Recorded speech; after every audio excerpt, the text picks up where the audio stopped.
The stagecoach lurched to a violent stop, throwing Florence Hartley against the wooden door hard enough to bruise her shoulder, and through the frosted window she could see nothing but white, endless white, the kind that meant death in the Colorado Territory during January of 1883.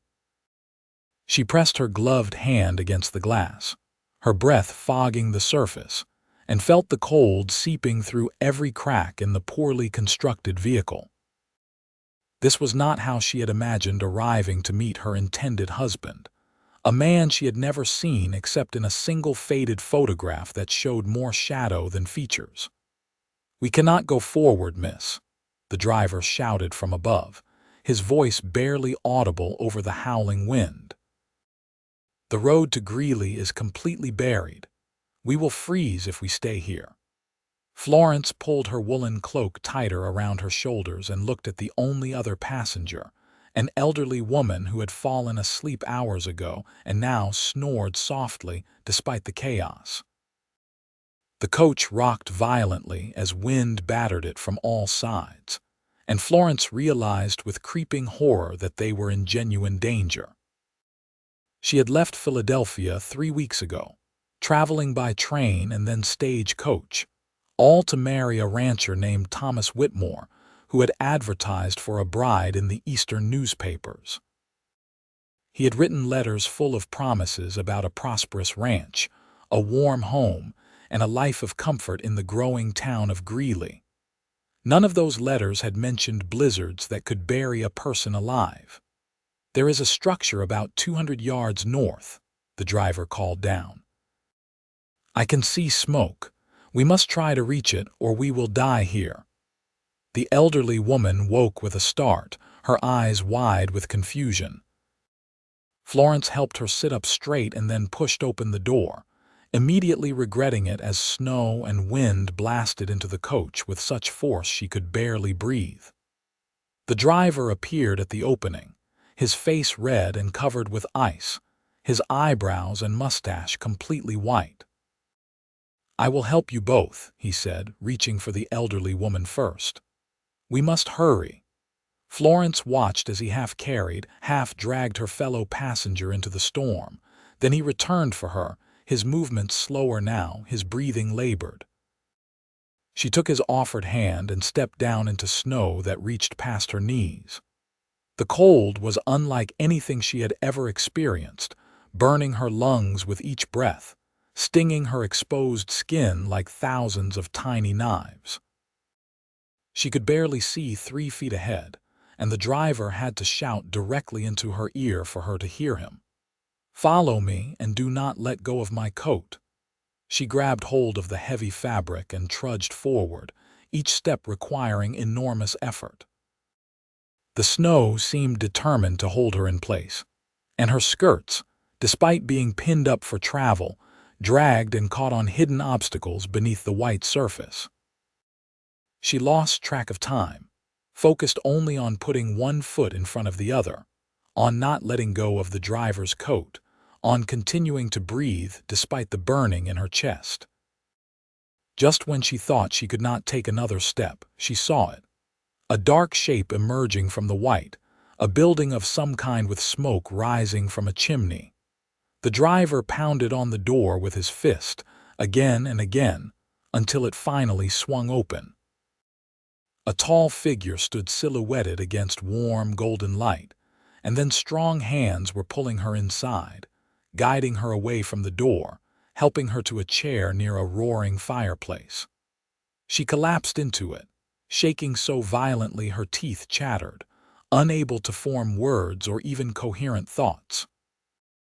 "Get those wet things off her before she catches her death," a deep voice said, and Florence looked up to see a man who appeared to be in his late 20s, with dark hair that fell nearly to his shoulders and eyes the color of pine trees.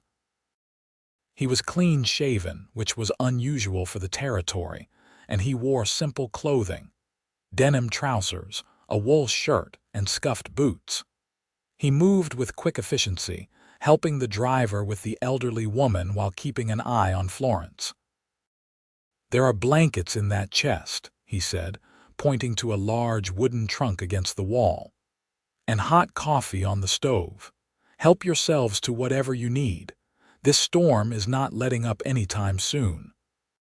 Florence managed to remove her soaked cloak with trembling fingers, revealing the traveling dress beneath, which was also damp. She looked around the space and realized they were in a one-room cabin, sparsely furnished but immaculately clean. There was a rope bed in one corner, a small table with 2 chairs, shelves holding provisions, and the fireplace that currently provided blessed warmth. Animal pelts hung on the walls alongside tools and tack for horses. "Thank you," she managed to say, her voice hoarse. "You saved our lives." The man turned to look at her properly for the first time, and something flickered across his face, an expression she could not quite read. "Name is Lucas Hawthorne," he said, "and I would not say you are saved yet. This blizzard could last for days, and I only have enough supplies for myself and my horses." "We have some provisions on the coach," the driver said quickly, "if I can get back to it." "You will not make it 10 feet in this," Lucas said flatly. "We will manage with what we have here." "What were you doing trying to reach Gley in the middle of winter anyway?" The driver gestured to Florence. "The lady had urgent business. She is meant to marry a rancher there." Lucas's eyes moved back to Florence, and this time his gaze was assessing, taking in her fine dress despite its bedraggled state, her carefully pinned hair that was now falling in wet strands around her face, the way she held herself with a certain Eastern refinement even while shivering by his fire. "Thomas Whitmore," he said, and it was not a question. "You know him?" Florence asked, hope rising in her chest. "I know him," Lucas replied, and his tone suggested the acquaintance was not a pleasant one. He turned away and busied himself with pouring coffee into tin cups. "You should drink this. All of you." The hot liquid burned Florence's throat, but she welcomed the pain because it meant she was alive, still capable of feeling. The elderly woman, whose name turned out to be Mrs. Pemberton, sipped her coffee quietly and then lay down on the bed at Lucas's insistence. The driver, a gruff man named Bill, sat near the fire and slowly stopped shaking as warmth returned to his body. "How far are we from town?" Florence asked after several minutes of silence. "About 8 miles, Lucas said. He was standing by the single window looking out at the white darkness. "But it might as well be 80 in these conditions. The snow is already past the bottom of the window frame, and it is still coming down hard." "My intended will be worried," Florence said softly. "He was expecting me yesterday." "I doubt Thomas Whitmore is worrying about much except keeping his own hide safe," Lucas said, and there was an edge to his voice that made Florence straighten in her chair. "You have some grievance against him." Lucas turned to face her, and in the firelight his features seemed harder, carved from stone. "That is not a conversation for tonight. You need rest, and I need to check on my horses. The lean-to out back is barely holding in this wind." He pulled on a heavy coat lined with fur, wrapped a scarf around his face, and went out into the storm before Florence could ask anything else. The blast of cold air that entered when he opened the door made everyone flinch, and then he was gone, the door secured behind him. "Strange man, Mrs. Pemberton murmured from the bed. "But kind, I think." Florence was not sure what to think. She knew only that Lucas Hawthorne had given them shelter when they desperately needed it, and that he seemed to have some knowledge of her intended husband that was clearly unfavorable. She stood and found the chest he had mentioned, pulling out thick wool blankets that smelled of cedar and wood smoke. She draped one around Bill, who nodded his thanks, and kept one for herself, wrapping it around her shoulders over her damp dress. Lucas returned after what felt like an eternity, covered in snow and breathing hard. He shook himself like a dog, sending ice crystals flying, and then removed his outer layers. "The horses are as secure as I can make them. We just have to pray the structure holds. How many horses do you have?" Florence asked, partly out of genuine curiosity and partly because the silence felt too heavy. "3. My riding horse and 2 I am training for a rancher up north. They are good animals, steady in bad weather, but even they are spooked by this storm." He moved to the stove and ladled something from a pot that Florence had not noticed before. The smell of stew filled the cabin, making her stomach growl despite everything. "We should eat," Lucas said. "It is just beans and salt pork, nothing fancy, but it will keep your strength up." They ate in near silence, the wind howling outside like a living thing trying to claw its way in. Florence found herself watching Lucas when she thought he was not paying attention. He moved with the easy grace of someone completely comfortable in his environment, and there was a quietness about him that she found oddly comforting. He did not fill the silence with meaningless chatter, did not seem to need constant validation or attention. In Philadelphia, she had been surrounded by men who talked endlessly about themselves, their accomplishments, their opinions. Lucas Hawthorne seemed content to simply exist. After they had eaten, he set about making sleeping arrangements. He insisted that Mrs. Pemberton keep the bed, and he fashioned a pallet of blankets near the fire for Florence. Bill would sleep on the other side of the fireplace, and Lucas himself took a position by the door, sitting upright with his back against the wall. "You will not sleep?" Florence asked. "I will rest, but I need to keep the fire going and listen for any signs of trouble." He met her eyes across the flickering light. "Get some sleep, Miss Hartley. Tomorrow we will see what the storm has decided for us." Florence lay down on the pallet, which was surprisingly comfortable, and pulled the blankets up to her chin. She stared at the ceiling, at the shadows dancing across the rough wooden beams, and tried not to think about how far she was from everything familiar.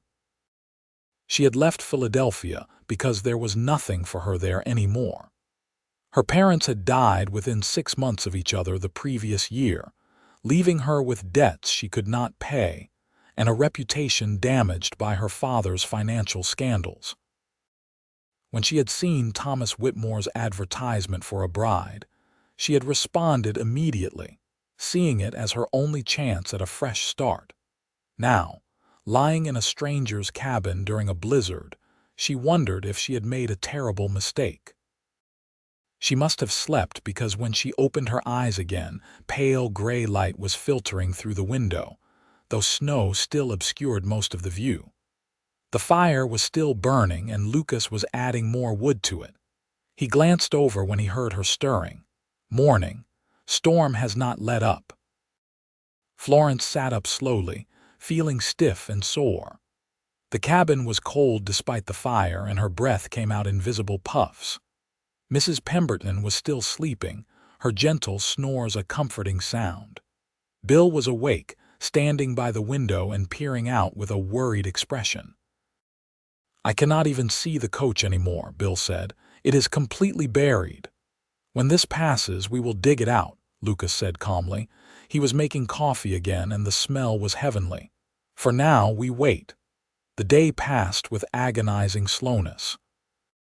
The storm showed no signs of weakening, and the snow continued to pile higher against the cabin walls. Lucas went out twice to check on his horses and to dig out the door, which kept threatening to become blocked. Each time he returned, he was more covered in snow and ice, and Florence found herself worrying about him in a way that surprised her. She helped prepare the meals, such as they were, stretching Lucas's meager supplies to feed 4 people. Mrs. Pemberton felt better and sat up, sharing stories about her grandchildren who lived in Denver. Bill paced restlessly, worried about his coach and his livelihood, and Lucas remained steady, a calm presence in the midst of uncertainty. It was during the afternoon when Mrs.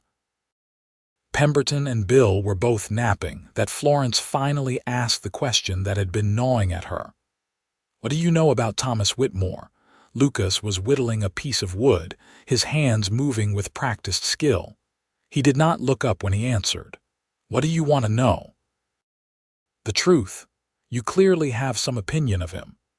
He was quiet for a long moment, and then he set down the wood and his knife.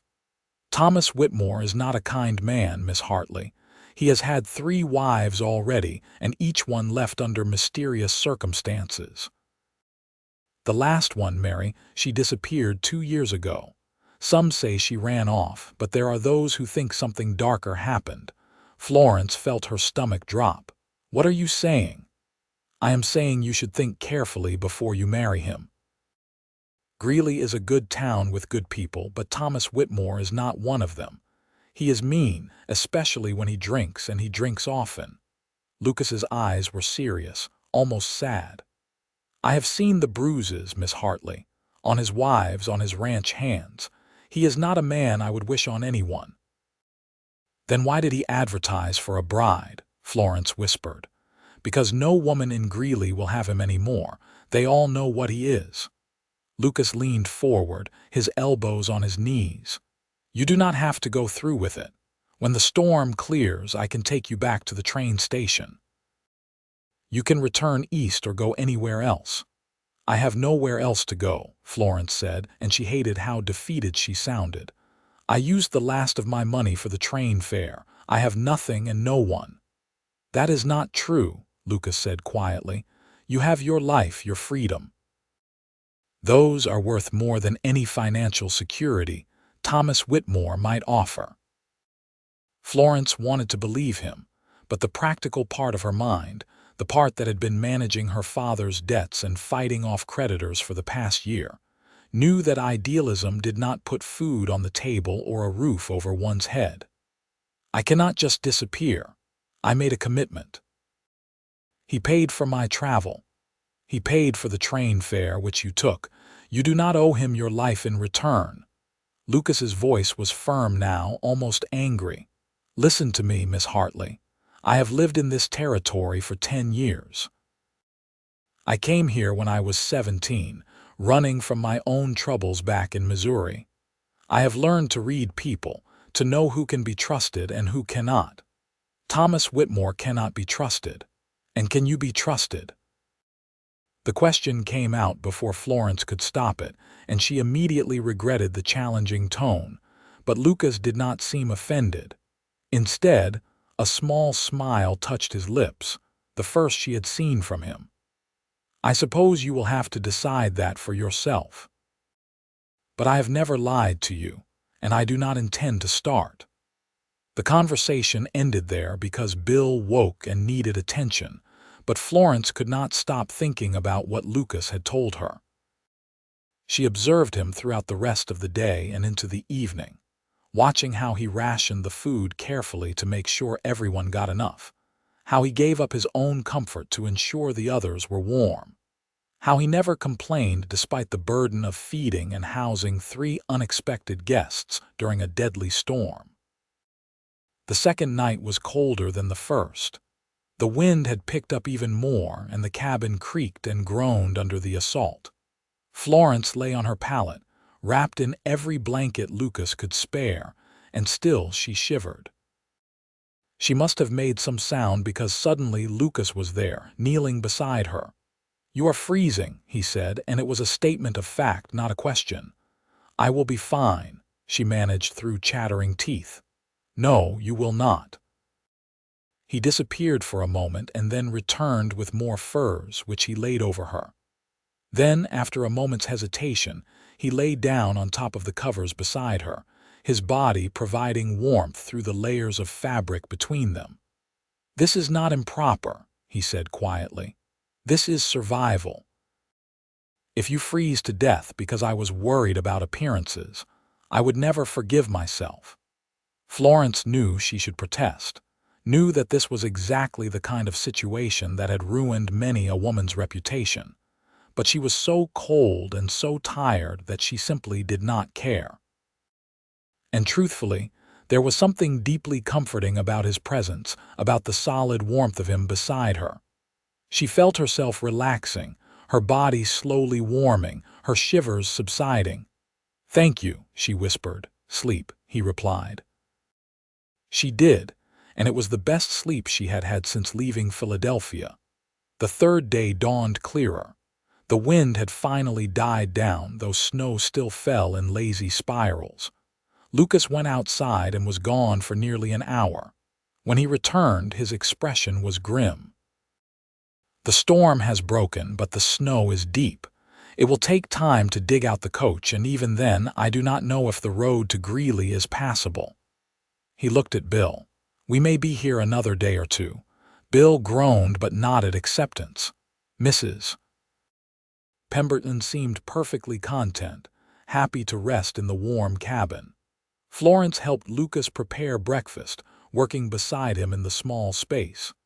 Their hands brushed occasionally, and each time Florence felt a strange flutter in her chest that she tried to ignore. "Can I ask you something?" she said as she stirred the pot of porridge. "You can ask." "Why do you live alone out here? You must be lonely." Lucas was quiet for a moment. "I prefer my own company most of the time. After the war, after everything I saw and did, I found that being around people was too difficult. Too loud, too complicated. Out here, things are simple. I take care of my horses, I do work for the ranchers who need help, and I live by my own rules." "You were in the war?" Florence asked softly. He would have been just a child when it started in 1861, but if he was truly 17 when he came west, he could have fought in the later years. The tail end of it. "I was 15 when I lied about my age and enlisted. Saw enough in those 2 years to last a lifetime." His voice was flat, emotionless, but Florence could sense the pain beneath. "I am not proud of what I did, but I survived, and that is more than many can say." "I am sorry," Florence said, inadequate words for what he must have experienced. "It was a long time ago. I am not that boy anymore." He met her eyes, and there was something vulnerable in his gaze. "But I learned that most people are not worth the trouble they bring. Present company excluded, of course." Florence felt herself smile, really smile, for the first time in days. Present company is grateful for the exception. They worked in companionable silence after that, and Florence found herself thinking dangerous thoughts. Thoughts about what it might be like to stay in this cabin forever, to live this simple life with this quiet man who had shown her more genuine kindness than anyone had in a long time. But she pushed those thoughts away because they were foolish and impossible. Lucas Hawthorne had made it clear he preferred solitude, and she was promised to another man, no matter how terrible Lucas claimed that man to be. By afternoon, the snow had stopped completely, and the sun broke through the clouds, making the white landscape sparkle like millions of diamonds. Lucas and Bill went out to dig out the coach, and Florence stood at the window, watching them work. It took hours, and when they finally finished, Bill discovered that the coach's axle had cracked under the weight of the snow and ice. "It cannot be driven," Bill announced when they returned to the cabin. "I will have to walk to Gley and get help, get a wagon to carry it back for repairs." "You will not make it on foot," Lucas said. "The snow is too deep and the distance too far, but I can ride there on my horse. He is strong enough to manage the drifts." "Would you?" Bill asked, relief evident on his weathered face. "I will pay you for your trouble. Keep your money. I need to go into town anyway for supplies." Lucas did not look at Florence when he said this, but she had the distinct impression he was avoiding her gaze on purpose. He left within the hour, bundled in his furs and seated on a magnificent bay gelding that tossed its head and seemed eager for the challenge. Florence watched from the window as horse and rider disappeared into the white landscape, and she felt a hollow ache in her chest that she did not want to examine too closely. "He is a good man," Mrs. Pemberton said from behind her. "Yes," Florence agreed softly. "Better than the one you are meant to marry, I would wager." Florence turned to look at the older woman. You heard us talking. I may be old, but my ears work fine, and I have been watching you, child. The way you look at Mr. Hawthorne, the way he looks at you when he thinks no one is paying attention, that is something real, something rare. Mrs. Pemberton settled herself in the chair by the fire. I married for love, and I was blessed with 52 years of happiness before my Harold passed. But I had friends who married for other reasons, for security or family obligation, and they were miserable their whole lives. Money cannot buy happiness, Miss Hartley. I know it is hard to believe when you have none, but it is true. What am I supposed to do? Florence asked, and she was surprised to feel tears burning her eyes. I cannot stay here. This is not my home, and Lucas Hawthorne has made it clear he wants to be alone. Has he? Or has he simply convinced himself that is what he wants because it is safer than risking his heart again, Mrs. Pemberton smiled gently. Men who have seen war, who have survived trauma, they build walls around themselves.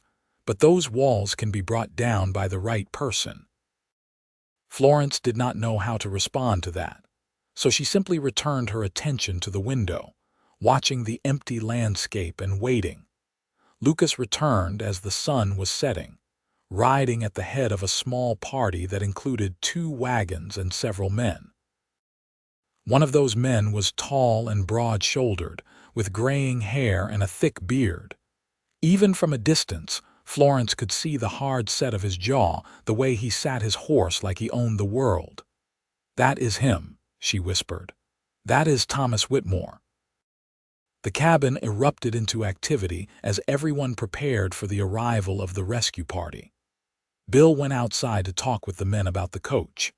Mrs. Pemberton gathered her belongings, and Florence stood frozen in place, her heart pounding so hard she thought it might burst from her chest. The door opened, and Thomas Whitmore entered like a storm himself, bringing cold air and an energy that immediately changed the atmosphere in the cabin. He was in his early 40s, Florence guessed, and he had the weathered look of a man who spent his life outdoors. His eyes, a pale blue, swept over the interior until they landed on her. "So you are Florence Hartley," he said, and his voice was rough, gravelly. "I expected you to be prettier." The words hit her like a slap, and she saw Lucas, who had entered behind Thomas, go very still. "Mr. Whitmore," Florence said, forcing herself to remain calm. "I apologize for the delay. The storm, yes, I heard all about the storm from Hawthorne here. Bad luck, but you are safe now. Gather your things. We are going back to my ranch tonight." He looked around the cabin with disdain. "I cannot believe you have been staying in this hovel for 3 days. Must have been terrible for a fine Eastern lady like yourself." "Actually, Mr. Hawthorne was very kind and hospitable," Florence said, and she was proud that her voice did not shake. "He saved our lives. Did he now?"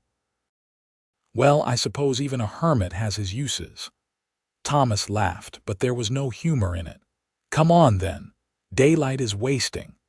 Perhaps Miss Hartley should rest another night and travel tomorrow when she is better prepared," Lucas said quietly, and there was steel beneath the soft words.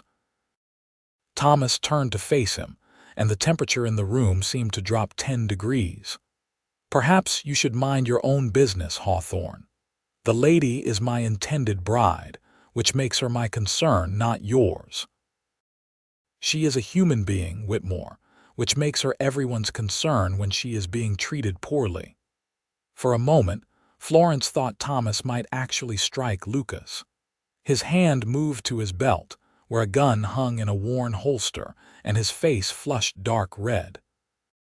But then he seemed to regain control, and he smiled instead, showing yellowed teeth. "You always were too soft, Hawthorne. That is why you live alone in this cabin while real men build empires. Miss Hartley, are you coming willingly, or do I need to remind you of our legal arrangement?" Florence looked at Lucas, who met her gaze with an expression that was both intense and resigned. She could read the message in his eyes as clearly as if he had spoken. The choice is yours, but I will not force you to do anything." She thought about Mrs. Pemberton's words, about love and happiness and walls around wounded hearts. She thought about her life in Philadelphia, about debt and scandal and loneliness. And she thought about the past 3 days in this small cabin, about coffee by firelight and warmth shared on a cold night, and a man who had asked nothing of her except to let him keep her safe. "I would like to rest another night, if that is acceptable," she said, her voice stronger now. "The journey has been exhausting, and I want to be at my best when I arrive at your ranch, Mr. Whitmore." Thomas's eyes narrowed, and for just a moment Florence saw the cruelty that Lucas had warned her about. But then he shrugged. "Suit yourself. One more night in this place will not kill you, I suppose. I will return tomorrow to collect you. Be ready." He pointed at Lucas. "And you, Hawthorne, keep your hands and your opinions to yourself. She is mine, bought and paid for." He left without another word, taking his men with him. Bill chose to go with them, eager to get back to town and arrange for the repair of his coach. Mrs. Pemberton also went, though she hugged Florence tightly before leaving and whispered, "Follow your heart, child." And then Florence and Lucas were alone in the cabin, the silence between them heavy with unspoken words. "You did not have to stay," Lucas finally said. He was standing by the door, his back to her. "I know, I wanted to." Florence moved closer, though she kept a respectful distance. "Lucas, can I ask you something honestly, always? If I asked you to help me leave, to not marry Thomas Whitmore, would you?" He turned to face her then, and the raw emotion in his eyes took her breath away. "Yes, without hesitation, without question." "But Florence, I cannot offer you anything better. I am a man with a small cabin and a few horses. I have no fortune, no grand ranch, no future beyond the next day's work. You deserve more than that." "What if I do not want more than that?" The words came out in a rush, the truth she had been denying herself finally breaking free. "What if I want a simple life with someone who treats me with kindness and respect?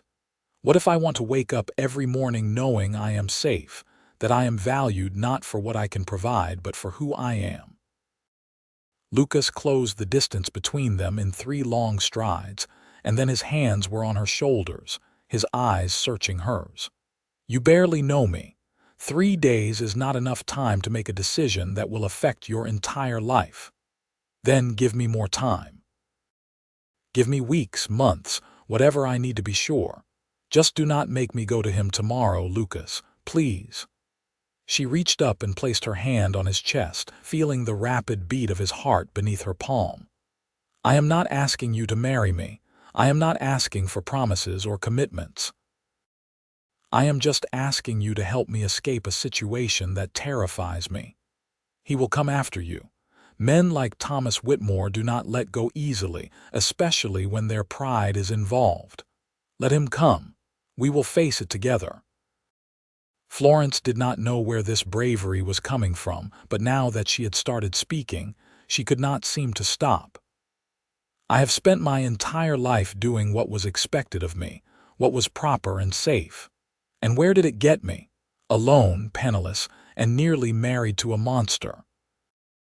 I am tired of being afraid, Lucas. I want to live." He stared at her for a long moment, and she watched a dozen emotions flicker across his face. Doubt, hope, fear, longing. And then, so slowly she almost thought she imagined it, he leaned down and pressed his forehead against hers, his breath warm against her skin. "If we do this, there is no going back," he murmured. "Thomas will spread lies about you, about us. Your reputation will be destroyed. You will never be able to return to polite society." "I do not want polite society. I want this. I want you." The last word seemed to break something in him. His arms came around her, pulling her close, and his lips found hers in a kiss that was both gentle and desperate, as though he had been starving for this connection and could barely believe it was real.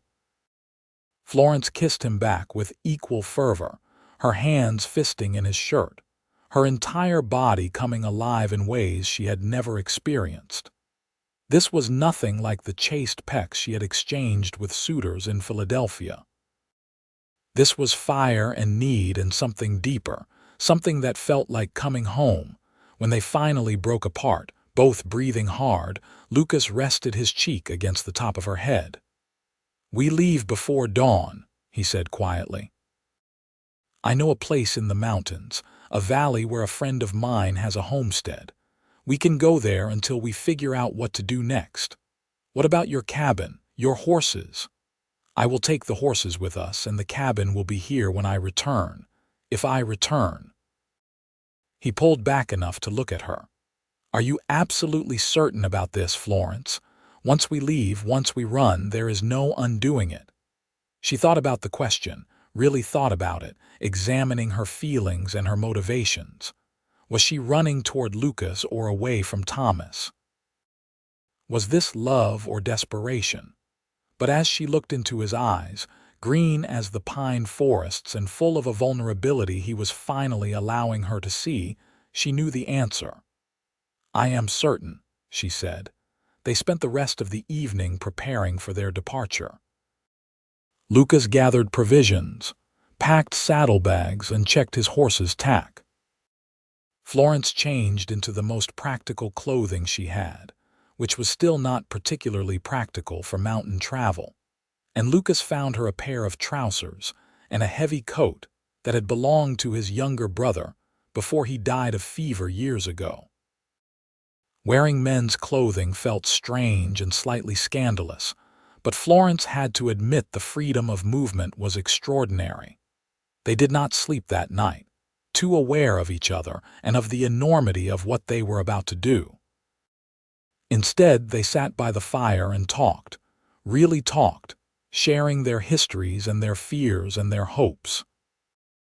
Florence learned that Lucas had grown up in Missouri as the oldest of 4 children, that he had lost his entire family to illness and violence during the war years, that he had come west with nothing but a horse and a rifle and the determination to survive. He learned that Florence had been educated by a governess, that she played piano and spoke French, that she had once dreamed of becoming a teacher, but had given up that dream to care for her ailing parents. "You ever think about what might have been?" Florence asked as the fire burned low. "If the war had not happened, if your family had lived." "Every day," Lucas admitted. "But I have learned that dwelling on the past only brings pain. Better to focus on the present, on what is right in front of you. And what is in front of you right now?" He reached out and tucked a strand of hair behind her ear, his touch infinitely gentle. "Something I never expected, something that scares me more than any blizzard or any fight I have ever been in." "What is that?" "Hope." The word hung in the air between them, fragile and precious. Florence leaned into his touch, and they sat like that for a long time, drawing comfort from each other's presence. They left the cabin 2 hours before dawn, riding Lucas's horses through the darkness with only the stars to guide them. Florence sat astride, which was another new experience, and she was grateful for the trousers that allowed her this freedom. Lucas led the way on his bay gelding, with Florence following on a gentle mare and the 3rd horse, a young stallion, trailing behind on a lead rope. The journey into the mountains was grueling. The snow was deep in many places, and they had to dismount frequently to lead the horses through difficult terrain. But Lucas knew the land intimately, finding paths that were sheltered from the worst of the drifts, and by the time the sun rose, painting the snow-covered peaks in shades of pink and gold, they had covered several miles. They stopped briefly to rest the horses and eat some of the dried meat and hardtack Lucas had packed. Florence was exhausted, her muscles screaming from the unaccustomed exercise, but she did not complain.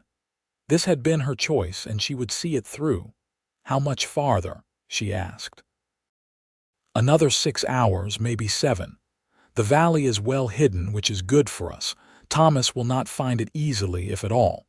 Lucas studied her face, concern evident in his expression. "How are you holding up?" "I am well enough. Do not worry about me. Too late for that. I have been worrying about you since you stumbled into my cabin half frozen." He smiled, and the expression transformed his usually serious face. "You are tougher than you look, Florence Hartley. I will take that as a compliment. It was meant as one." They continued on, climbing higher into the mountains as the day progressed. The landscape was breathtakingly beautiful, vast and wild and utterly untouched by civilization. Florence saw tracks in the snow that Lucas identified as elk, deer, and once, the massive prints of a mountain lion. She felt as though she had stepped into another world, one where the rules and expectations of her old life held no power. It was late afternoon when they finally descended into a narrow valley protected by steep ridges on 3 sides. At the far end, nestled against the mountain, was a sturdy log house with smoke rising from its chimney. Lucas let out a piercing whistle, and moments later the door opened, and a man emerged. He was older than Lucas, perhaps in his early 50s, with iron-gray hair and a full beard. He wore buckskins and moccasins, and he moved with the easy confidence of someone completely at home in the wilderness. When he saw Lucas, his weathered face broke into a wide grin. "Lucas Hawthorne, as I live and breathe. What brings you to my valley, and who is this you have brought with you?" "Joseph, this is Florence Hartley." "Florence, Joseph running deer. He is the friend I told you about." Lucas dismounted and helped Florence down, and she was grateful for his strong hands because her legs felt like water. Joseph's sharp eyes missed nothing, taking in Florence's fine features despite the rough clothing, the way she and Lucas stood close together, the tired horses and the packed supplies. "You are running from something," he said, and it was not a question. "We are," Lucas confirmed. "And we need sanctuary for a while if you are willing to provide it." Joseph was quiet for a moment, and then he nodded. "You know you are always welcome here, my friend. Come inside, both of you. You look half frozen." The interior of Joseph's home was warm and inviting, with a large stone fireplace, woven rugs on the floor, and furniture made from hewn logs. A woman appeared from another room, younger than Joseph, but still well into middle age, with long black hair streaked with silver and kind dark eyes. "This is my wife, Little Dove," Joseph said. "We married last spring after I finally convinced her I was not too old and stubborn to change my ways." Little Dove smiled and clasped Florence's hands in welcome. "Any friend of Lucas is welcome in our home. You must be tired and hungry. Sit, and I will bring food." Over a meal of venison stew and fresh bread, Lucas explained the situation to Joseph and Little Dove, leaving nothing out. He told them about the blizzard, about Florence's intended marriage to Thomas Whitmore, about their decision to run. Joseph listened in silence, his expression growing darker as the story progressed. "Thomas Whitmore is a bad man," Little Dove said quietly when Lucas finished. "He has mistreated many women, including 2 from my mother's tribe. One of them took her own life after he cast her aside. I am glad you did not go to him, Florence. But he will come looking for her," Joseph added. "Men like that always do. What is your plan, Lucas?" "I do not have one yet, beyond keeping Florence safe. I thought we could stay here for a while, just until we figure out our next move. Maybe head farther north, up to Montana territory, or even into Canada if we have to." "Running is not always the answer," Joseph said thoughtfully. "Sometimes you have to stand and face your troubles head-on, but you are welcome to stay as long as you need. This valley is remote, and few people know of it. You should be safe here for the time being." They were given a small guest room at the back of the house, a simple space with a rope bed and a chest for belongings. Little Dove provided Florence with proper clothing in her size, dresses and skirts that had belonged to her daughter before she married and moved to live with her husband's family. "Thank you," Florence said, overwhelmed by the generosity. "I do not know how I will ever repay your kindness." "There is no debt between friends," Little Dove replied. "And I can see that you care for Lucas. That is payment enough. He has been alone for too long, carrying burdens that no man should have to carry by himself. Perhaps you are the one who can finally bring him peace." That night, Florence lay in the comfortable bed and listened to the wind whistling through the valley. Lucas had insisted on sleeping on the floor, refusing to compromise her honor any further, and she could hear his quiet breathing from across the room. She thought about everything that had happened in the past 4 days, how her entire life had been turned upside down. She should feel afraid or uncertain, but instead she felt calm, almost happy. For the first time in years, she was not worried about creditors or scandal or meeting other people's expectations. She was simply Florence, a woman who had made a choice and was willing to live with the consequences. The days that followed fell into a peaceful rhythm. Lucas and Joseph worked together on various projects around the homestead, repairing fences and tending to the livestock. Florence helped Little Dove with cooking, sewing, and the 100 other tasks that came with maintaining a household in the wilderness. In the evenings, the 4 of them would gather around the fire, sharing stories and laughter. Florence watched Lucas carefully during this time, learning more about him through his actions than his words. She saw how gently he handled the animals, how patiently he taught her to ride properly, how he would sometimes grow very quiet and stare into the distance, lost in memories she could only imagine. And she saw how he looked at her when he thought she was not paying attention, with a longing and tenderness that made her heart ache.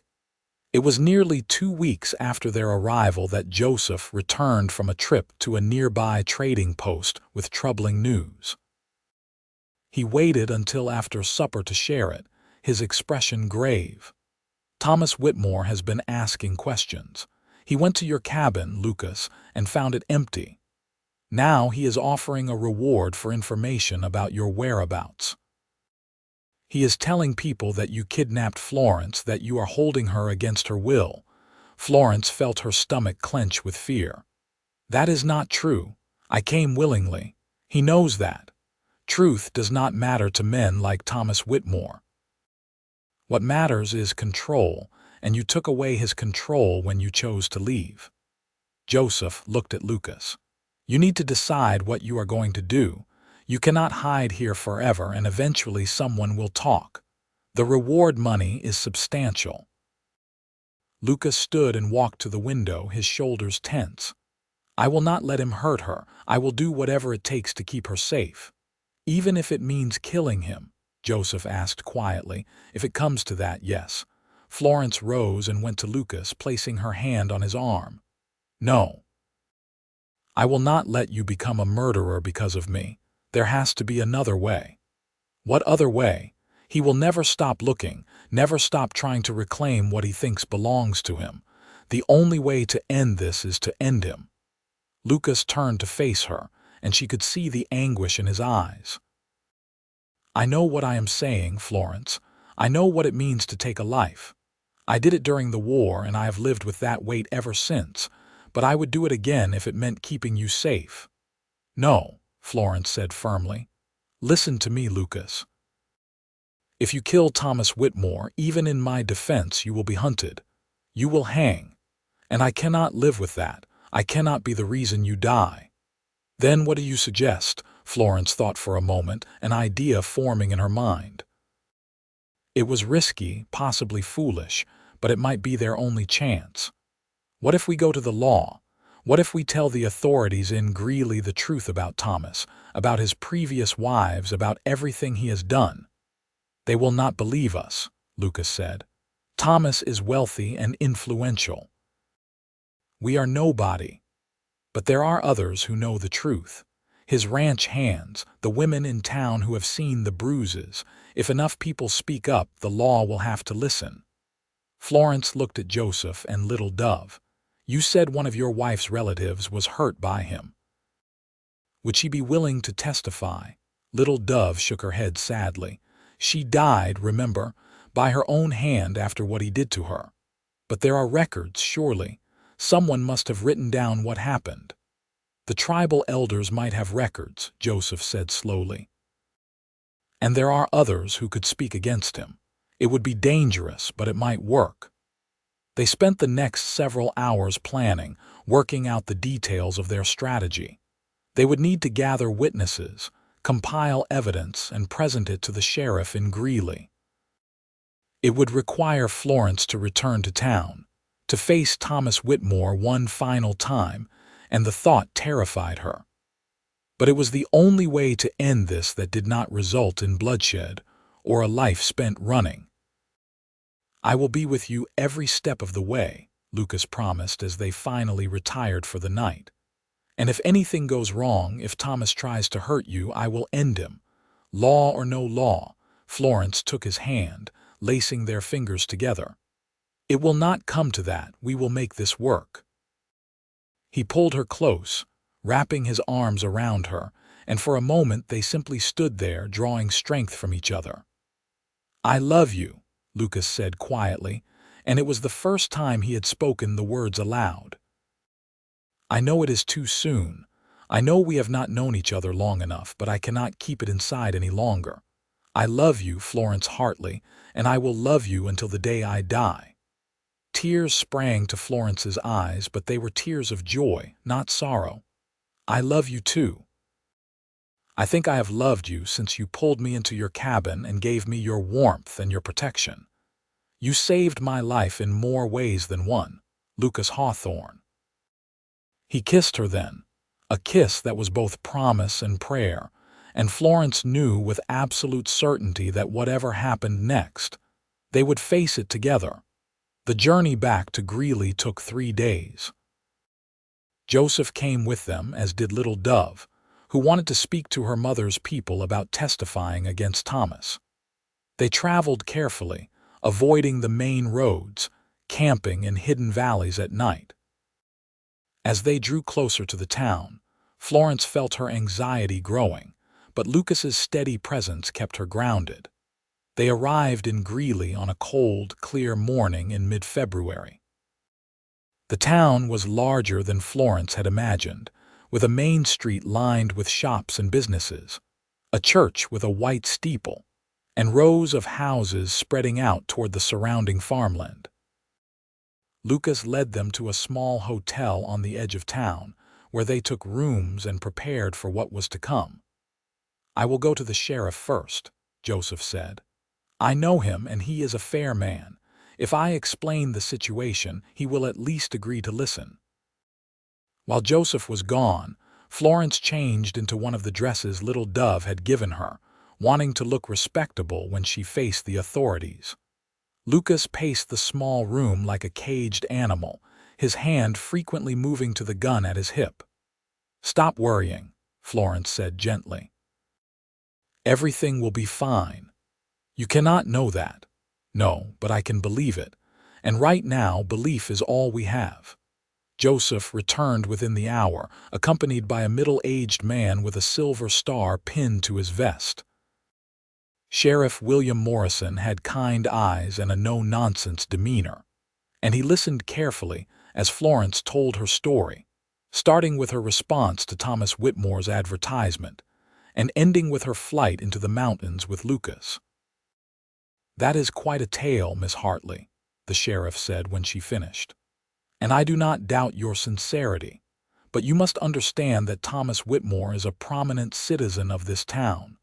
I cannot arrest him based solely on your word, especially when he is claiming you were kidnapped.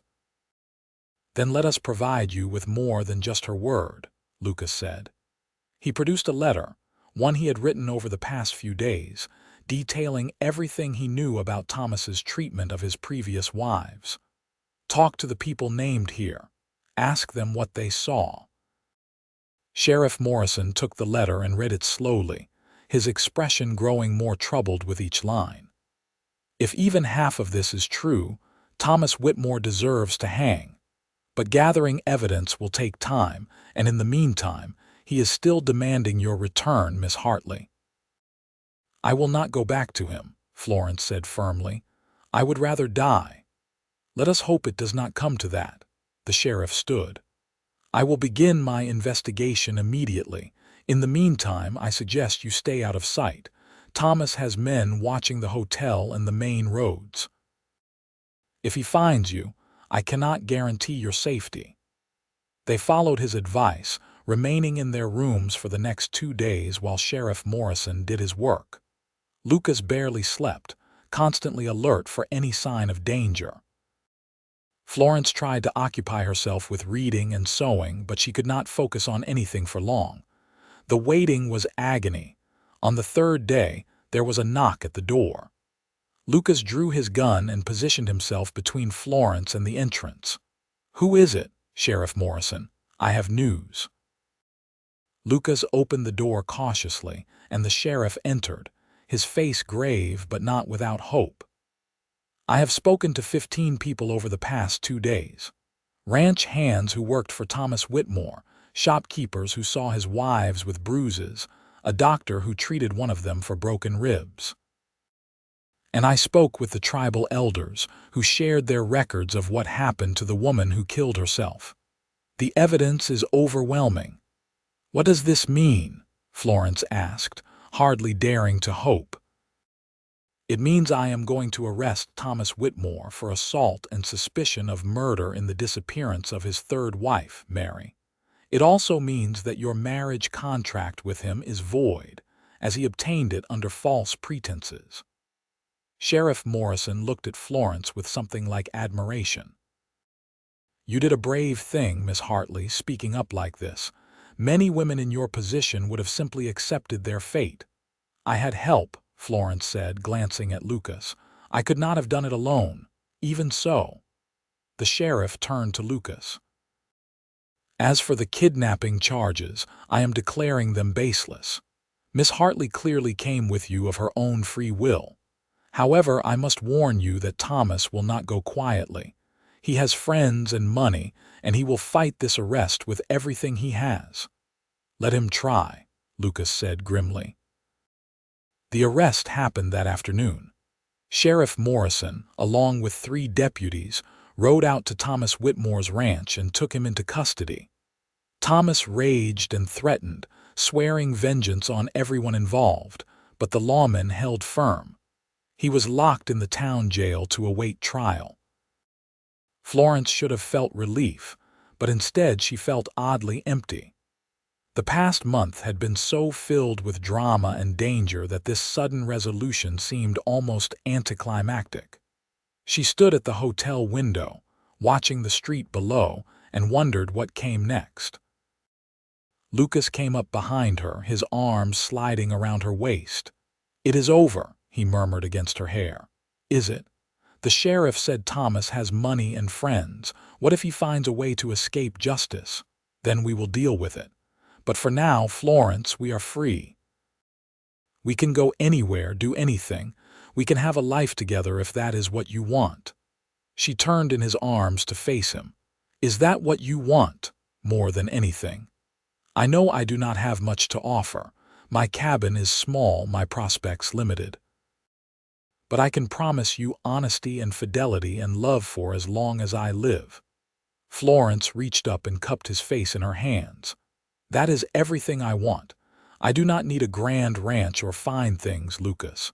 I just need you." He kissed her then, deep and passionate, and Florence felt the last of her fears melting away. This was real. This was forever. They were married a week later in a simple ceremony at the town church. Joseph and little Dove stood as witnesses, along with Mrs.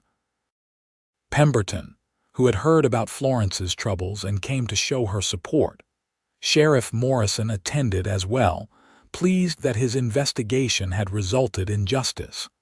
Thomas Whitmore's trial was held in March. The evidence against him was so damning that even his expensive lawyers could not save him. He was convicted of assault and sentenced to 10 years in the territorial prison. The charges related to his third wife's disappearance could not be proven beyond reasonable doubt, but everyone in Gley believed he was guilty. He would spend a decade behind bars, and by the time he was released, he would be too old and broken to pose a threat to anyone. Lucas and Florence returned to his cabin after the trial, ready to begin their life together in earnest. They spent the spring months making improvements to the property, adding a second room and a proper kitchen. Joseph and Little Dove visited often, and Florence found herself growing close to Little Dove, learning from her about herbs and healing and the ways of living in harmony with the land. In May, Florence realized she was pregnant. The news filled her with a joy she had not known was possible, and Lucas was so overcome with emotion that he wept, holding her close and murmuring words of love and gratitude. They spent the summer preparing for the baby's arrival, with Lucas building a cradle from cedar wood and Florence sewing tiny clothes. Their son was born in late December of 1883, during the first snowfall of winter. He came into the world howling with indignation at the cold, and Lucas held him with trembling hands, staring down at the tiny face with an expression of pure wonder. "What should we name him?" Florence asked, exhausted but happy. "I was thinking William, after my father." "William Joseph, if you agree." "William Joseph Hawthorne. I love it." The years that followed were not easy, but they were good. Lucas continued his work training horses, and his reputation for skill and fairness grew throughout the territory. They never became wealthy, but they had enough. Florence started a small school in Gley, teaching children to read and write, fulfilling the dream she had abandoned so long ago. They had 2 more children, a daughter they named Grace in 1885 and another son, Robert, in 1887. Little William grew into a serious boy who loved horses like his father. Grace was spirited and adventurous, always climbing trees and exploring the wilderness around their home. Robert was gentle and thoughtful, preferring books to outdoor activities. Florence loved them all fiercely, amazed every day that she had somehow been blessed with this life. On their 10th wedding anniversary, Lucas took Florence back to his cabin, leaving the children with Joseph and Little Dove for the weekend. They stood together by the fireplace where they had first shared warmth during that terrible blizzard, and Lucas pulled her close. "You ever regret it?" he asked. "Giving up the chance at a more comfortable life?" "Never," Florence said honestly. "That blizzard was the best thing that ever happened to me. It brought me to you. I was so angry when that storm started. I remember thinking it was just my luck, that even the weather was determined to make my life difficult. And then you stumbled into my world, half frozen and completely terrified, and everything changed. You changed my life too.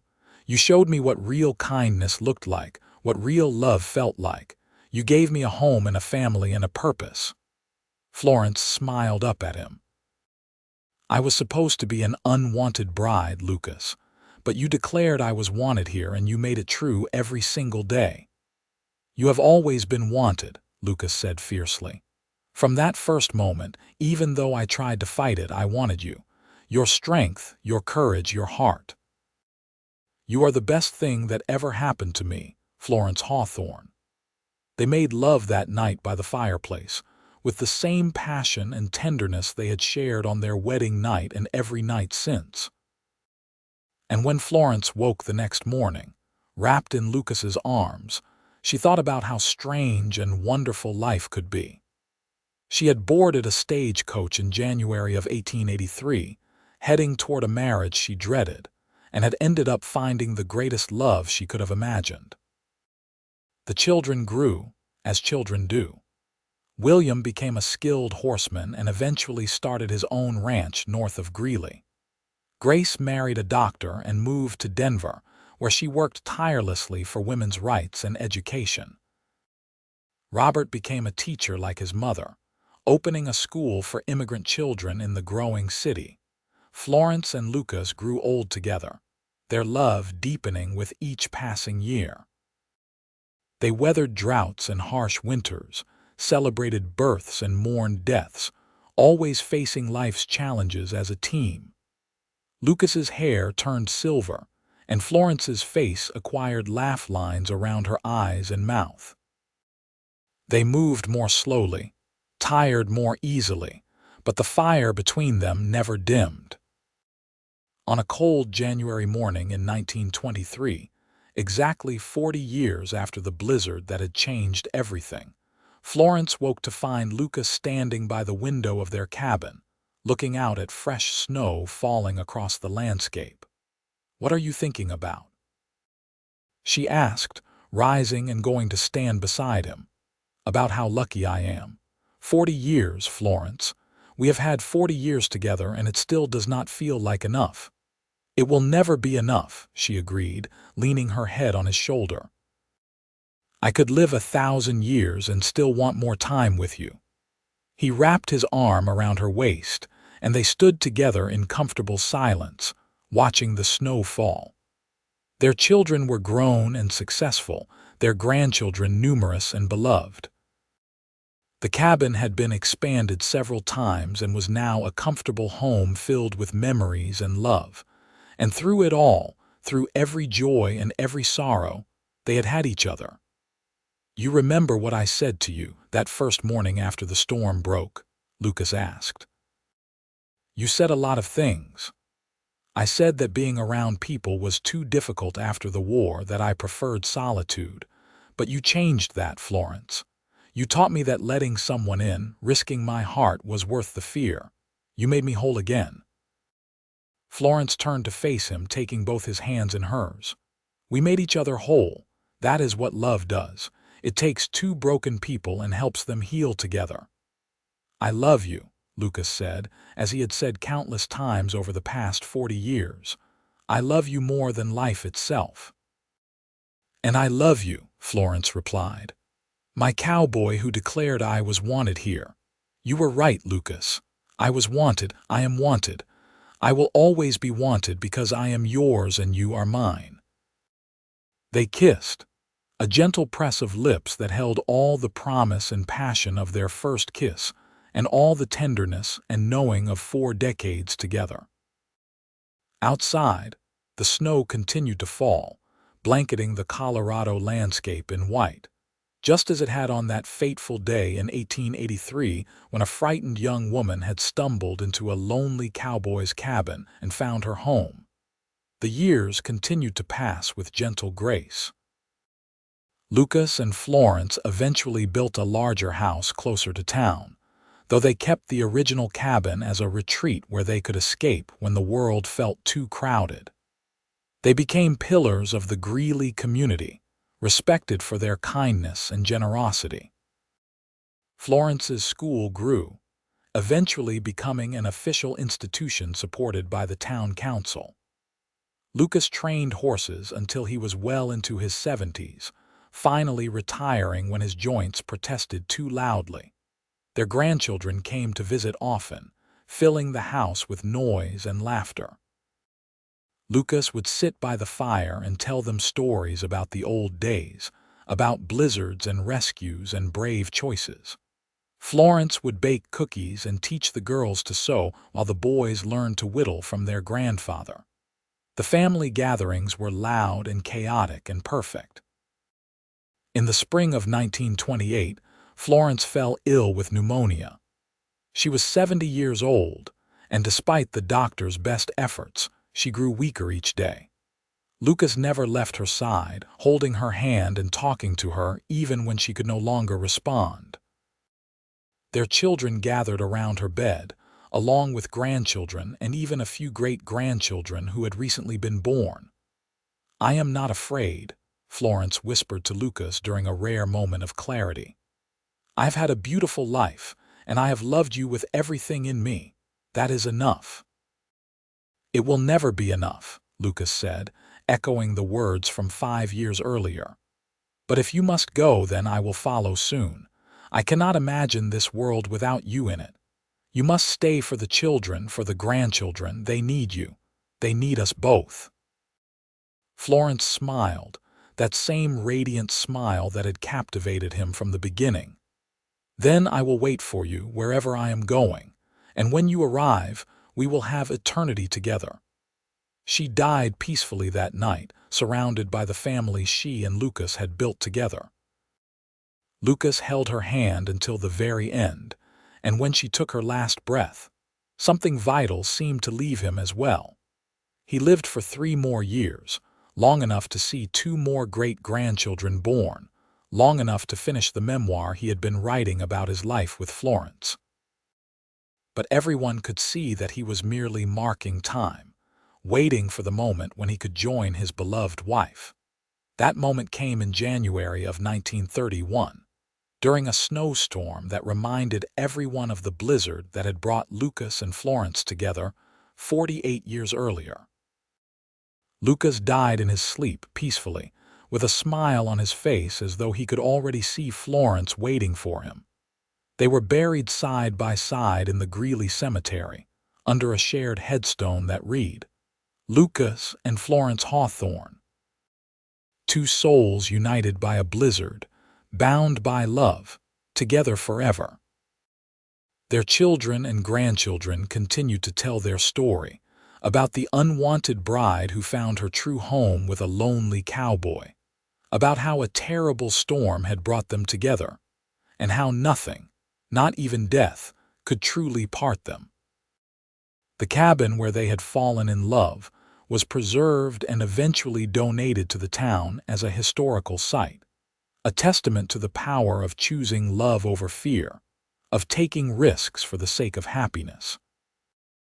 And on cold winter nights, when the snow fell heavy over Colorado and the wind howled through the mountains, people would sometimes claim they could see 2 figures standing by the cabin window, arms around each other, watching the storm together as they had done so many times in life. Whether this was truth or legend did not matter. What mattered was the story, the reminder that love could bloom in the most unexpected places, that kindness could change lives, and that sometimes the path not chosen was the one that would have destroyed you, while the terrifying leap into the unknown was actually a leap into your true destiny. Florence Hartley had boarded a stagecoach, thinking she was heading toward obligation and a loveless marriage. Instead, she had found Lucas Hawthorne, a man who had declared she was wanted when the rest of the world had made her feel disposable. Together, they had built a life of meaning and purpose, raising children who went on to make the world better, creating a legacy of love that would echo through generations. The blizzard that had stranded them had seemed like a catastrophe in the moment, but it had actually been a gift, a twist of fate that had brought 2 lonely souls together and given them the greatest treasure anyone could ask for. A true partner, a real home, and a love that would last not just a lifetime, but for all eternity.